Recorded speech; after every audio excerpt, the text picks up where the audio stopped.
When it comes to basketball giants, there's one name that hits the court like a thunderous dunk: Shaquille O'Neal. Shaq wasn't just a player, he was a phenomenon, a force of nature that transformed the game every time he stepped onto the hardwood.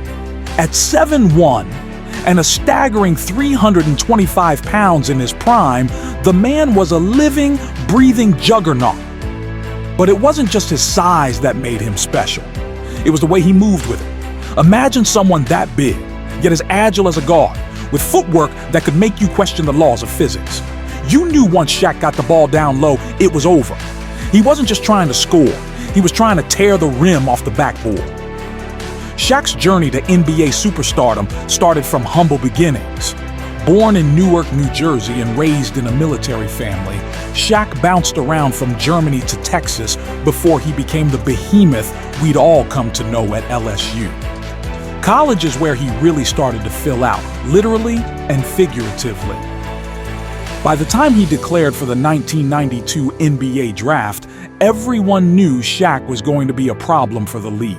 He went #1 overall to the Orlando Magic, and from day one, he was a walking double-double, catching lobs, sending shots into the stands, and dunking so hard he actually broke 2 backboards in his rookie season.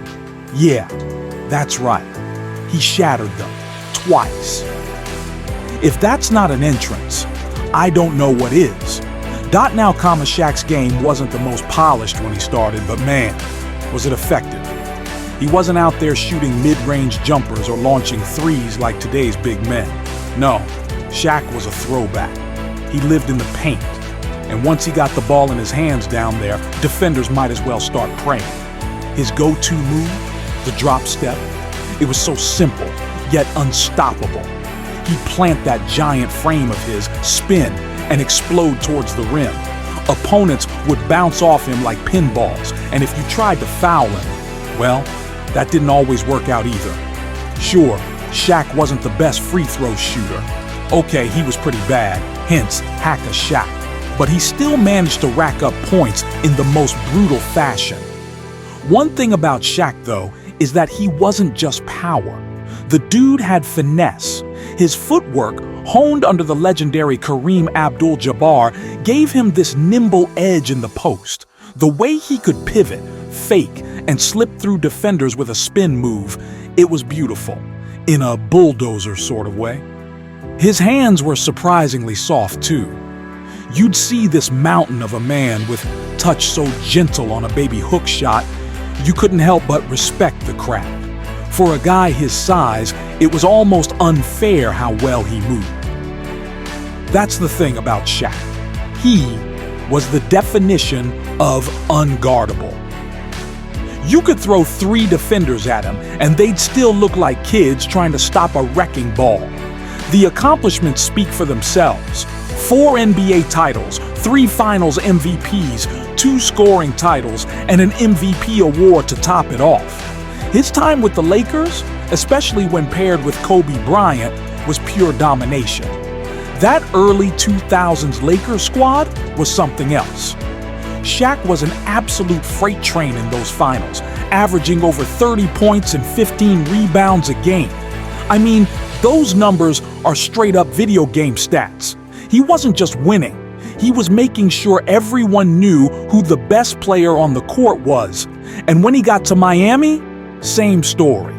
Even past his peak, he helped bring the Heat their first championship alongside Dwyane Wade. Talk about a legacy.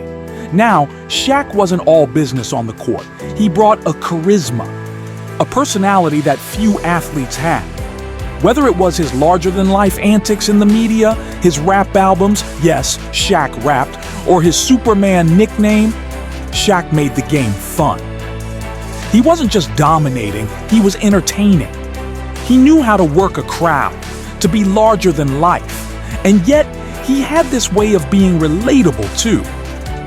Who else could be a 4-time champion and still make you feel like he was just one of the guys?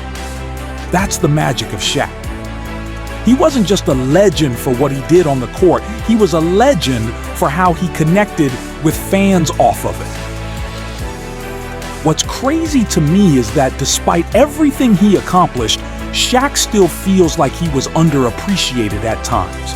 Maybe it's because he was so dominant that people expected it. Like Shaq was supposed to drop 30 and 15 every night. Maybe it's because he played in an era where Kobe, Tim Duncan, and other greats were doing their thing too. But when you really sit back and think about it, Shaq was a once-in-a-lifetime player. He changed the way teams had to build their rosters. They had to account for Shaq. You needed size, you needed extra fouls, and even then, that still might not be enough. How many players in history can say they literally altered the strategies of the entire league? At the end of the day, Shaq was more than just a basketball player. He was an icon. He transcended the sport in a way few athletes ever have. When it comes to basketball giants, there's one name that hits the court like a thunderous dunk: Shaquille O'Neal. Shaq wasn't just a player, he was a phenomenon, a force of nature that transformed the game every time he stepped onto the hardwood. At 7'1" and a staggering 325 pounds in his prime, the man was a